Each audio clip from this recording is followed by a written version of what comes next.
अस्सलामुअलैकुम। तव्हां ॾिसी रहिया आहियो TN न्यूज़। ख़बर शामिल कंदासीं दाबेची खां।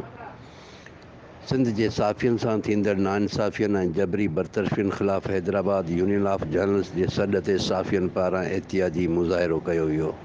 ख़बर मूजिबि वफ़ाक़ी हुकूमत पारां रेडियो पाकिस्तान जे मुलाज़िमनि खे जबरी बरतरफ़ पगारनि में कटौती ख़िलाफ़ु दाबेचीअ में साफ़ियनि Hyderabad union of journalist unit Thatta जे general secretary Dhabeji press club जे सदर मक़सूद अहमद जोखियो, अमीन फारूकी, मुख़्तियार लाचारी, शाहिद समू जी अॻुवाणीअ में एहतियाजी मुज़ाहिरो कयो वियो। इन मौक़े ते मुज़ाहिरो कंदड़नि चयो त वफ़ाक़ी हुकूमत पारां हुकूमत में अचण खां अॻु 1 करोड़ नौकरियूं ॾियण जो वाइदो कयो वियो। नौकरियूं त पंहिंजी जाइ ते हलंदड़ इदारनि मां माण्हुनि खे बेरोज़गार करे फ़ाक़ाकशी वारी ज़िंदगी गारण ते मजबूर कयो वियो आहे।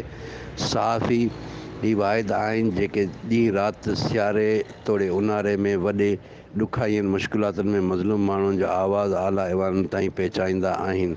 बदिले में उन्हनि जूं पगारूं बंदि करे उन्हनि सां ज़्यादती ऐं माटली माऊ वारो सलूक कयो वेंदो आहे, जेका सरासर नाइंसाफ़ी आहे। हिननि वस वारनि खां अपील कंदे चयो त साफ़ियनि सां थींदड़ नाइंसाफ़ियनि जो नोटिस वठी करे खेनि सां इंसाफ़ कयो वञे। इन मौक़े ते शाहिद हुसैन समूह, सैफुल मलूक शाह, रोशन बोपाणी, हसीब पिताफ़ी, नज़ीर जोखियो, मुस्तफ़ा बमरो, राशिद जोखियो ऐं ॿिया पिणु मौजूदु हो। पर जर्नलिस्ट से वाबस्ता इदारों पर जहाँ पर सहाफ़ियों को जबरी उनकी जो है वो बरतरफ़ी की गई है, उसको फ़ौरन रोका जाए और उनको वापस अपने ओहदों पर और अपने मामलात पर बहाल किया जाए।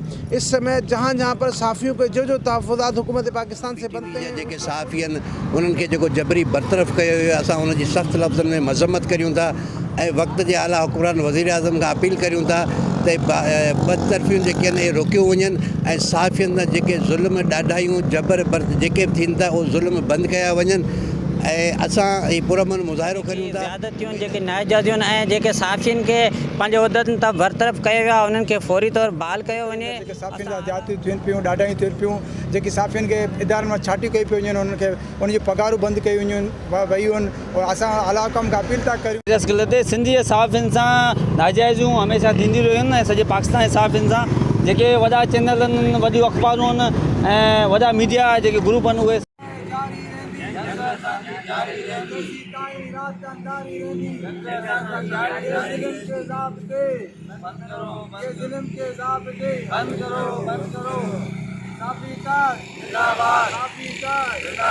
कैमरामैन टीम सां गॾु शाहिद समूह, TN न्यूज़, दाबेची।